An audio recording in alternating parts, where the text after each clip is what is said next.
தமிழ்நாடு ஊரக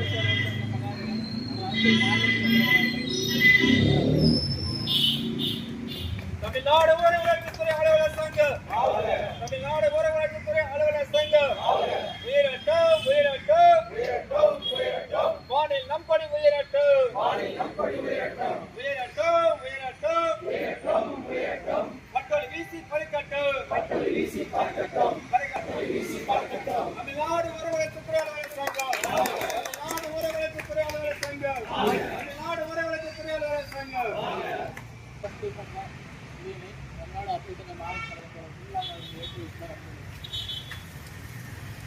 தமிழ்நாடு ஊரக வளர்ச்சித்துறை அலுவலர் சங்கம் தமிழ்நாடு அரசு ஊழியர் சங்கம் தமிழ்நாடு அரசு ஊழியர் சங்கம் அகில இந்திய அரசு மாநில அரசு சம்மேளனம் அகில இந்திய அரசு மாநில சம்மேளனம் உயரட்டும் உயரட்டும் உயரட்டும் உயரட்டும் உயரட்டும் உயரட்டும் உயரட்டும் உயரட்டும் வானில் நம்படி உயரட்டும் வானில் நம்படி உயரட்டும் பறக்கல் வீசி பறக்கட்டும் பறக்கல் வீசி பறக்கட்டும் தமிழ்நாடு அரசு ஊழியர் சங்கம் தமிழ்நாடு அரசு ஊழியர் சங்கம் தமிழ்நாடு அரசு ஊழியர் சங்கம்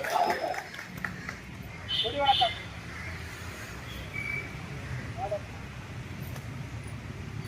தமிழ்நாடு ஊரக வளர்ச்சித்துறை அலுவலர் சங்கம் தமிழ்நாடு ஊரக வளர்ச்சித்துறை அலுவலர் சங்கம் தமிழ்நாடு ஊரக வளர்ச்சித்துறை அலுவலர் சங்கம் வணக்கம் செய்கின்றோம். போராட்ட களத்திலே இந்திய நீண்ட தோழர்களே தியாகிகளே உங்களுக்கு எங்கள் வீர வணக்கம் உங்களுக்கு எங்கள் வீர வணக்கம் குட்டான் தடிகள் தாக்கிய போதும் உண்டுகள் நெஞ்சை பிளந்த போதும் இந்திய நீண்ட தோழர்களே தியாகிகளே உங்களுக்கு எங்கள் வீர வணக்கம் உங்களுக்கு எங்கள் வீர வணக்கம் தாளவிடும்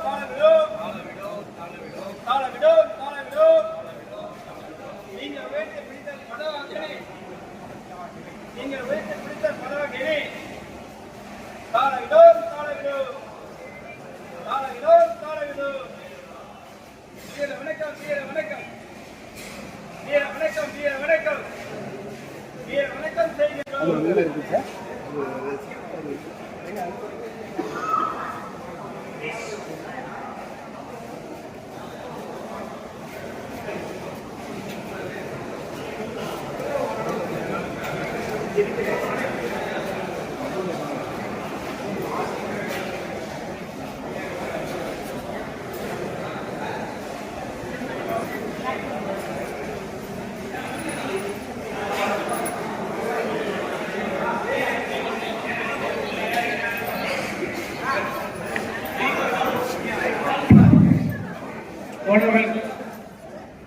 தொடர்ந்து அனைவரும் முன்னாடி சில அமரமாக கேட்டுக்கொள்கிறோம்.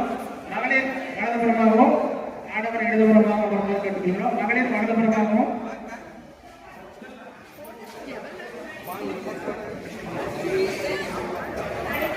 முன்னாடி சில அமரமாக கேட்டுக்கொள்கிறோம். வளர்ச்சித்துறை அலுவலர் சங்கத்தின் தர்மபுரி மாவட்ட மையத்தின் சார்பாக இந்த மாவட்ட பேரவைக்கு மாவட்ட மாவட்டத்திற்கு வருகை தந்துள்ள அனைவருக்கும் மாவட்ட மையத்தின் சார்பாக வருக வரவேற்கும். இந்த கூட்டத்தினை தலைமையேற்று நடத்தி கொடுக்க மாவட்ட தலைவர் திரு முகமது இலியாஸ் அவர்களை அன்போடு வரவேற்கிறேன். அதை நான் வைத்திருக்கிறேன். தமிழ்நாடு ஊரகத்துறை அலுவலர் சங்கத்தின் 9வது மாவட்ட மாநாட்டின் முதல் நிகழ்வாக அஞ்சலி தீர்மானத்தினை நமது மாவட்ட துணைத் தலைவர் தோழர் கோபிநாத் அவர்களை வாசிக்குமாறு அன்போடு அழைக்கிறேன்.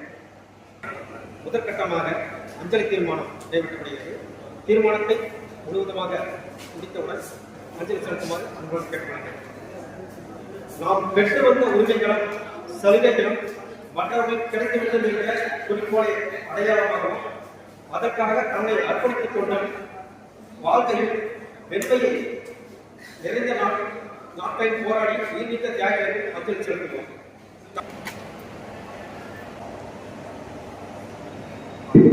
மாவட்ட மாநாட்டின் தலைவரை ரத்ததானம் செலுத்துவதற்கு அன்பார்ந்த தோழர்கள், அதாவது மழை பெய்தாலும் பெய்தாலும் மாநாடு நடக்கும். இன்றைய நாளில் மாநாட்டை இந்த காலத்தில் நடத்திக் கொண்டிருக்கிறது மிக சிறப்பான இந்த 9வது மாவட்ட மாநாட்டிலே தலைமையை நடத்திக் கொண்டிருக்கிறோம். நம் மாவட்ட தலைவர் விஜயன் அவர்களே, அடுத்ததாக செயலறிக்கை வாசித்துள்ள தர்மன் அவர்களே, அஞ்சலி தீர்மானம் வாசித்து அமர்ந்திருக்கக்கூடிய யோகநாத் அவர்களே, நமக்கு சிறப்பு அழைப்பாளர்களாக வந்திருக்கக்கூடிய தமிழ்நாடு அரசு சங்கத்தின் மாவட்ட தலைவர் அவர்களே, மாவட்ட செயலாளர் அவர்களே, மாவட்ட தலைவர் பெற்று நம்ம மாவட்ட அவர்களை ஆற்ற வந்த நமது மாநில துணைத் தலைவர் ஆர்வம் அவர்கள் உங்கள் அனைவரும் சார்பில் 10வது ஆண்டை நிறைவு செய்திருக்கக்கூடிய நிகழ்வில் இந்த மாவட்ட மாநாட்டில் மிக சிறப்பான ஒரு உரையாற்றி ஊழியர் உருவாக்க நம்பிக்கையோடு இங்கு தோழர்கள் அனைவருக்கும் மாவட்ட மையத்தை சார்பாக வாழ்த்துக்களை நமது அமைப்பு கடந்த பாதைகள் ஏதோ ரோதனைகளுக்குரிய ராஜபாதையாக கற்றம் முற்றும் தரித்த ஒரு கடுமையான பாதை என்பதை நாம் புரிந்து கொள்ள வேண்டியது. 38 ஆண்டுகளாக வளர்ச்சி உடைமைகள் நலனுக்காக அரசியல் அதிகார சூழலை எதிர்த்து சமரசமிட்டு போராடி இன்று ஆழபட்சமாய் கட்டியத்தோடு அவர்கள் இருக்கிறால் இது போன்ற மாநாடுகளை நடத்தி ஜனநாயகமான முடிவுகளை எடுத்த முடிவுகளை இயக்கங்களாக மாற்றி போராட்டங்களை வெற்றி காண்பதுதான் தமிழ்நாடு சங்கம் என்ற ஆலோசனை என்பதை இங்கே பதிவு செய்திருக்கிறார்கள். அதே போல இங்கு ஒன்றுபட்ட கூட்டுறவு ஒன்றை நீங்கி அனைவருக்கும் தாழ்வு என்பதை உள்வாங்கிக் கொண்டு அனைவருக்கும் இருப்பது என்பதை வணக்கம் வாழ்த்து தெரிவித்துள்ளேன். வேலையை முன்னிர்வாக சர்வதேச நிறுவனம்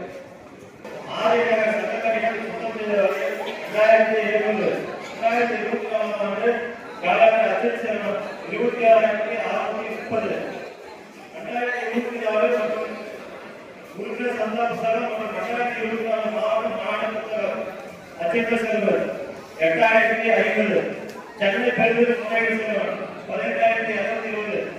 நன்றி.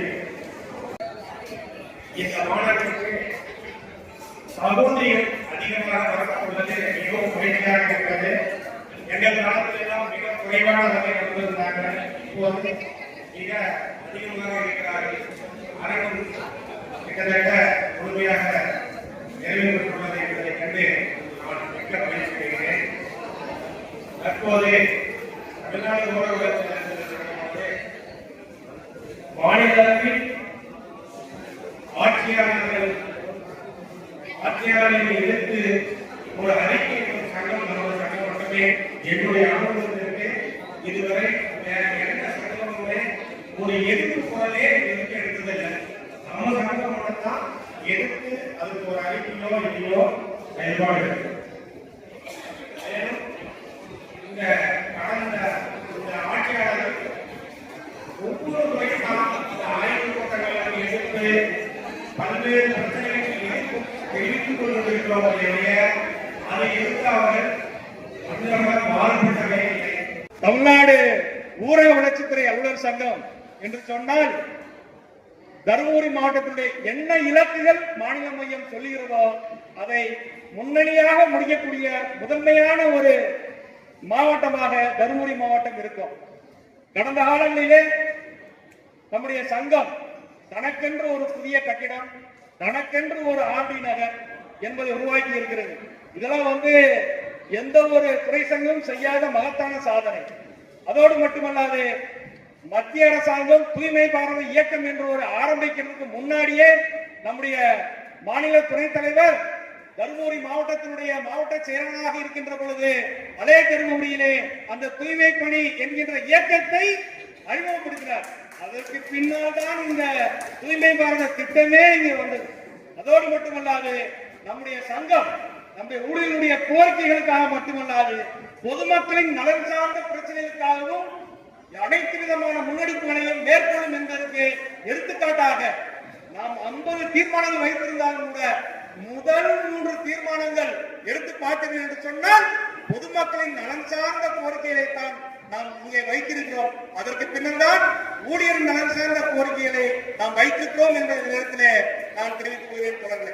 அதோடு மட்டுமல்லாது நாம் நம்முடைய சங்கம் தோன்றிய காலத்திலிருந்து வைக்கப்பட்ட கோரிக்கை விரிவாக்க நிலையிலிருந்து குறைமட்ட வளர்ச்சிகளாக உயர்த்த வேண்டும் என்ற கோரிக்கை.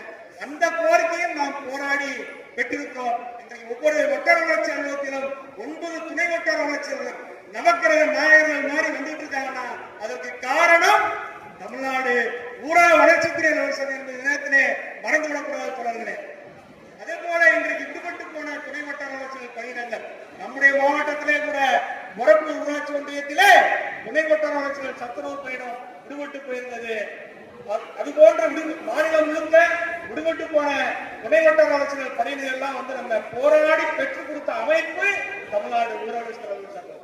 அதான் என்ன கடையெழுத்தும் கடைத்தேற்றம் என்பதை போல நம்முடைய துறையில் இருக்கக்கூடிய ஊராட்சி செயலாளர்களுடைய கோரிக்கைகளுக்காக மட்டுமே 3 முறை காலக்கடையற்ற வேலைநிறுத்தம், 3 முறை சென்னையிலே பெருந்தரல் முறையீட்டு இயக்கம், அடுத்தடுத்ததாக அக்டோபர் 2 நடைபெற்ற இரத்த கையெழுத்து இயக்கத்தை நடத்தித்தான் அந்த ஊராட்சி செயலர்களுக்கு ஆட்சிக்கு இணையான அந்த வைத்த கோரிக்கை இளைஞர்களுக்கு இணையான ஊதியம் என்றாலும் கூட நாம் அவர்களை காலமுறை ஊதியத்திலே கொண்டு வந்திருக்கிறோம் என்று சொன்னால் அது மிகப்பெரிய மகத்தான சாதனை.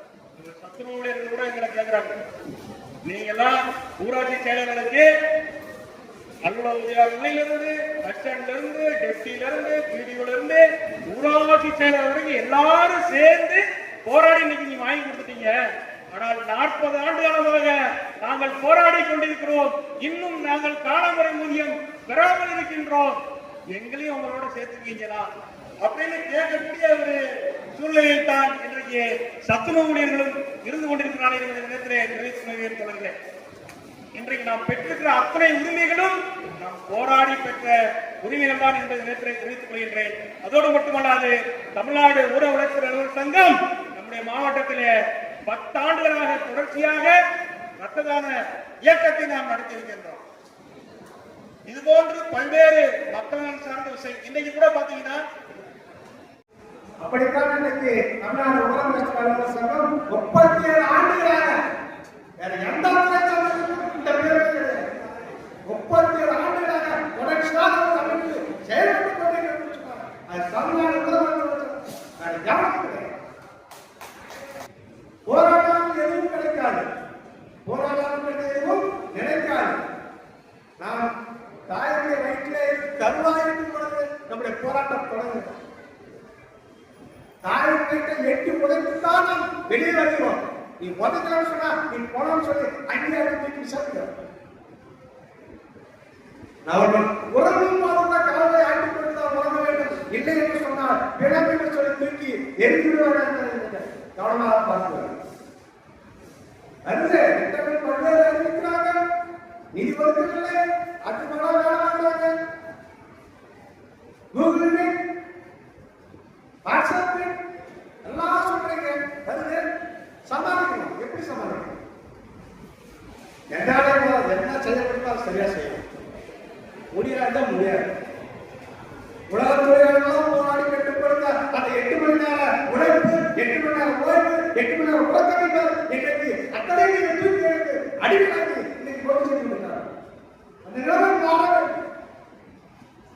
எந்த காலத்தில் வந்த அந்த போராட்டம் நம்முடைய முன்னோர்கள் பெற்றுத்தந்த உரிமையெல்லாம் இன்னைக்கு நாம் தூக்கி எறிந்து அடிமையாக ஈடுபட்டிருக்கிறதை சுயவுடன் கூட பார்க்க வேண்டும். நான் இன்றைக்கு பெருமையாக சொல்லிக் கொள்கிறேன். நான் துறையில் சேர்ந்த நானே இருந்து இன்றைக்கு வரை 34 ஆண்டுகளாக இருக்கு. இதுவரை அச்சம் முடித்தவர் ஆட்சி சனிநாடு மக்களுக்கு போனதே கிடையாது. அதுக்காக யாருக்கும் வேலை செய்ய யாராவது சொல்லியிருக்காங்களா? இன்னைக்கு வரைக்கும் கிடையாது. வீடியோட இன்னைக்கு 7 வருஷம் இருக்கு, 7 அவார்டு வாங்கியிருக்காங்க. எப்படி முடியுது? நம்முடைய கடமை செய்யணும், உரிமைகளுக்காக தொடர்ந்து போறோம். இன்னைக்கு இந்த மாவட்டம் நம்முடைய அமைப்பு சொன்னா ஆட்சியாளர்களுக்கும் அதிகாரிகளுக்கும் சிம்ம சம்பளமாக இருக்கு. தருமபுரி மாவட்டத்தில் எந்த ஒரு மாவட்டம் வளர்ந்தாலும் இந்த மாவட்டத்தில் டிஎன்ஆர் வந்து கேள்விப்பட்ட உள்ளே வரும். மலர்வெளி மாவட்டம் வரும்போது கேட்டாங்க விவேகானந்தா ஏன் தொடர்ந்து மாவட்டத்தில் போராட்டமாகவே நடந்துச்சு. கேட்டுட்டு தான் வந்தாங்கல்ல. எந்த மாவட்டம் சொன்னாலும் சரி. இந்த கோரிக்கைகளை நிறைவேற்ற வலியுறுத்தி வரக்கூடிய 19ஆம் தேதி மாவட்ட தலைமையில் மறியல் போராட்டம் நாம் நடத்தி கிட்டத்தட்ட ஒரு 2-3 வருஷம் ஆயிடுச்சுன்னு நினைக்கிறோம். அதனால எல்லாருமே முழுமையாக பங்கேற்று இந்த மறியல் போராட்டத்தில் பங்கேற்று கைது நடவடிக்கைக்கு உட்படுத்திக் கொள்ள வேண்டும். நம்ம கைது செய்யுங்க, மண்டபத்தை அடைப்பாங்க, இங்க நாம் இதுமே ஜாலியா இருப்போம். அதனால இது அரசாங்கத்திற்கு கொண்டு செல்ல வேண்டும். மாநில அளவிலே ஊரகத்துறை எவ்வளவு பேர் மறியல் செய்து கைது செய்யப்பட்ட என்ற அறிக்கை சென்றால்தான் நம்முடைய கோரிக்கைகள் மீதான வெற்றி கிடைப்பதற்கான வாய்ப்புகள் இருக்கு. அந்த போராட்டத்தை தருமபுரி மாவட்டத்தில் 100% வெற்றிகரமாக்கிட அனைவரும் கேட்டுக்கொள்கிறோம். செஞ்சிடுவோமா? செய்வோமா? சத்தம் வரலையா? செய்வோம். நன்றி. கோரிக்கைகள் நிறைவேறுவதில் அகச்சூழ்நிலை புற சூழ்நிலை என்று 2 காரணிகள் இருக்கின்றது. அப்ப தமிழக அரசாங்கமானது இன்றைய சூழ்நிலையில் அரசு ஊழியர் ஆசிரியர்கள் கோரிக்கைகள் சார்பாக தொடர்ச்சியாக எந்த விதமான நம்முடைய பொருளாதார கோரிக்கை மட்டுமின்றி பல்வேறு நம்முடைய உரிமைகள் சார்ந்த கோரிக்கைகள், துறைகளின் நலன்கள் சார்ந்த கோரிக்கைகள் மீது முடிவெடுப்பதில் தொடர்ச்சியாக மெத்தன போக்கை காட்டி வருகின்றது. இப்போ பொருளாதார கோரிக்கையை தாண்டி பொருளாதாரமே இல்லாத பல்வேறு கோரிக்கைகள் துறை சங்கங்களில் ஏராளமாக இருக்கின்றது. பொதுவாக அரசு ஊழியர் ஆசிரியர் ஜாக்டோஜியோ பேரமைப்பின் சார்பாகவும் பல கோரிக்கைகள் இருக்கின்றது. அதையெல்லாம் நிறைவேற்றுவதற்கு இவர்கள் தயாராக இல்லை என்பதை நாம் எச்சரிக்கையோடு பார்க்க வேண்டிய தருணத்திலே நாம் இருக்கின்றோம். கடந்த ஆட்சியாளர்கள் 10 ஆண்டுகள் தமிழ்நாட்டிலே ஆட்சி பொறுப்பிலே இருந்த போது நம்முடைய துறையினுடைய சாபக்கேடாக நம்முடைய துறை அமைச்சர் இருந்தார். பல முறை அவரை சென்று சந்தித்து நம்முடைய கோரிக்கைகள் சார்பாக பேசுவதற்கு முயற்சி எடுக்கும் போதெல்லாம் அவர் சொல்லிட்டாரு, இந்த சங்கம் என்ற போரிலே எங்களை சந்திக்க யாரும் வர வேண்டாம் என்று அந்த ஆட்சி காலம் முடிவதற்கு 2-3 ஆண்டுகளுக்கு முன்பாக தெரிவித்து விட்டார்கள். இப்ப நம்முடைய முன்னாள் மாநில துணைத் தலைவர் தோழர் எம் சுப்பிரமணியன் அவர்கள் கோரிக்கையை கூட சந்தித்து பேசுவதற்கு பல முயற்சிகள் எடுத்தும் முடியவில்லை. அப்போ அன்றைய காலகட்டத்தில் எதிர்கட்சி தலைவராக இருந்த மாண்புமிகு முதலமைச்சர் அவர்கள் பல்வேறு போராட்டங்கள் நடைபெறும் போதெல்லாம் நீங்கள் இந்த ஆட்சி காலத்திலே போராட்டத்தை நடத்த வேண்டாம், அடுத்ததாக திமுக தலைமையிலே ஆட்சி மலரும் தமிழ்நாட்டிலே அப்போ அனைத்து கோரிக்கைகளையும் நிறைவேற்றி தருவோம் என்று சொல்லிவிட்டு இப்போ அந்த ஆட்சியாளர்களை விட கடுமையான நடவடிக்கைகளை இவர்கள் மேற்கொண்டு வருகிறார்கள். அப்போ ஒரு பக்கம் தான் புதிய ஓய்வூதிய திட்டத்தை ரத்து செய்ய வேண்டும் என்று கோரிக்கை வைத்து தொடர்ச்சியாக போராடி வருகின்றோம். ஆனால் இந்த அரசாங்கமானது பல்வேறு துறைகளில் முறையாக ஊழியர் நியமனங்களை மேற்கொள்வதற்கு பதிலாக அவுட் சோர்சிங் முறையில் ஒப்பந்த அடிப்படையிலும் கான்ட்ராக்ட் அடிப்படையிலும் பல்வேறு துறைகளிலும் முக்கியத்துவம் வாய்ந்த துறைகளில் அந்த நியமனத்தை மேற்கொண்டு வருகின்றார்கள். இப்ப நம்முடைய இந்த கோரிக்கையில் கூட MGNRGS திட்டத்திற்கு தனி ஊழியர் கட்டமைப்பை ஏற்படுத்த வேண்டும் என்று நாம் தொடர்ச்சியாக போராடி வருகின்றோம். அப்போ அந்த கோரிக்கையானது சில தருணங்களில் நிறைவேறுவதற்கு வாய்ப்பு ஏற்பட்டும் கூட இன்று வரை நிறைவேற்றப்படாமல் இருக்கின்றது. அதற்கு இந்த ஆட்சியாளர்கள் கடைபிடிக்கின்ற இந்த பொருளாதார நடவடிக்கைகள் தான் காரணமாக இருக்கின்றது. குறிப்பாக பார்த்தீங்கன்னா மருத்துவத்துறையில் மருத்துவர்கள், செவிலியர்கள் உள்ளிட்ட மருந்தாளர்கள், தொழில்நுட்ப பணியாளர்கள் உள்ளிட்ட அனைவரையும் தொகுப்பூதிய முறையிலே நியமனம் செய்கின்றார்கள். கல்வித்துறையில் இருக்கின்ற ஏராளமான ஆசிரியர் பணியிடங்களை துவக்க பள்ளியாக இருந்தாலும், நடுநிலை பள்ளியாக இருந்தாலும், மேல்நிலை பள்ளியாக இருந்தாலும், பேராசிரியர்களாக இருந்தாலும் அனைவரையும் இந்த வரையறுக்கப்பட்ட ஊதியத்தின் கீழ் ஊதியம் வழங்காமல் அவர்களையும் தொகுப்பூதிய நடைமுறையிலே நியமனம் செய்து வருகின்றார்கள். அப்போ சத்துணவு திட்டத்திலே புகுத்தப்பட்ட காலை உணவு திட்டத்தை ஏற்கனவே அந்த திட்டத்திலே பணியாற்றுகின்ற ஊழியர்களுக்கு வழங்கப்பட வேண்டும் என்று நாமும் ஒரு கோரிக்கை வைத்து ஒரு போராட்டத்தை நடத்தி இருக்கின்றோம். அப்ப அந்த திட்டமானது இந்த சுய உதவி குழுக்களுக்கும் தன்னார்வ தொண்டு நிறுவனங்களுக்கும் வழங்கப்பட்டிருக்கின்றது. குறிப்பாக சத்துணவு திட்டத்திற்கு நிரந்தர பணியாளர் கட்டமைப்பை ஒட்டுமொத்தமாக ஊத்தி மூடுவதற்கு உண்டான நடவடிக்கையை இந்த ஆட்சியாளர்கள் மேற்கொண்டு வருவதை நாம் எச்சரிக்கையோடு பார்க்க வேண்டியிருக்கின்றது. ஒரு பக்கம் நம்முடைய மறிக்கப்பட்ட கோரிக்கைகளுக்காக நாம் போராடி வருகின்றோம்.